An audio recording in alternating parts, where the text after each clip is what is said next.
one thing I was thinking about, it was interesting because right when I woke up, I thought about this. And our daughter has been sleeping in our bed for the last couple of nights, and she's had some very serious fears or phobias of some kind. We also think it's a little bit of attachment anxiety or separation anxiety, I guess is what the formal term is. And it's sprung up in different parts of her life. Like when she goes to swim class, she has that sort of anxiety.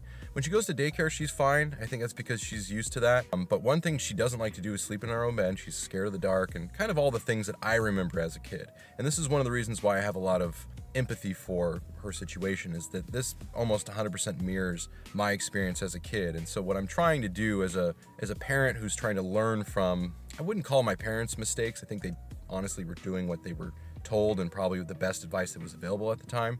But my experience from that was that I felt alone a lot of the time, and I really did, at some times where I really needed somebody, felt abandoned, even though I was just in my room crying on my own, and my mom was in the kitchen doing something. There was just that sense of not having comfort in a situation where I felt lost and confused and like I didn't know what to do. So anyway, she's been sleeping in our bed, and I woke up this morning and I realized that if I was to just roll slightly more to my right, I would have fallen off the bed. And it made me realize that when you're a parent, 80% of your bed is for your kid. 20% is between you and your spouse, if you have a spouse. If you don't, you get the other 20%, but it's still on only one side of the bed. And no matter how much you push your kid back to the center, they will roll to the more warm spot, which is either you or the other person in your bed. So I just thought that was funny, because even though it is a bit irritating to have a bed, like a king-size bed, and only get to sleep on 10% of it, it really isn't that big of a deal.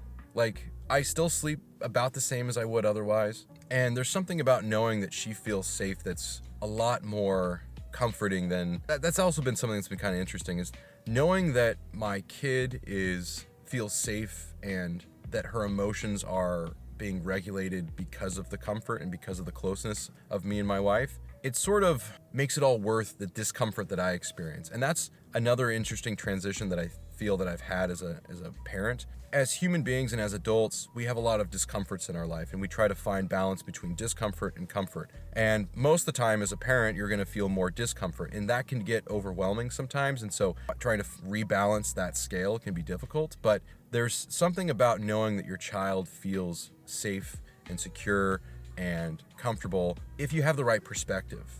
At first, I didn't really have the perspective that I was listening to something. I think it was a parenting book I was listening to on Audible, and it was talking about putting yourself in your kid's shoes, pretending that you're in a situation where everything around you is unknown, that the entire world and how it works is just, you only understand a very small amount of it. And there's these two people in a traditional family, maybe there's more or less depending on what your situation is, but you have your parents or your caregivers, and they know everything about the world. And if you can't get support from them, that's when things start to feel really scary, because the very people that you trust the most, that you're dependent on, aren't giving you the love and affection and attention and comfort that you need. And when I heard that, it completely changed my perspective, because if I try to put myself in a situation like remembering back when I I grew up homeschooled, and I went to school for the first time in 9th grade. And I remember that being one of the scariest times, because there was no one there to help me get through this situation. My best friend went to the school at the time, but we didn't have any classes together because he was way smarter than I am. And I just remember trying to navigate the world, having no one to turn to, no guide or anything. And remembering back to how nervous and anxious and scary that experience was, and try to relate that to what my daughter is going through as a new person in the world, trying to navigate everything that's going on around her. So interesting sort of perspective that I've had being a parent, and probably one of the deeper ones that I've had since becoming a parent. There's certainly been some not so deep ones, which I've already talked about, but yeah, that's my little journal entry for today.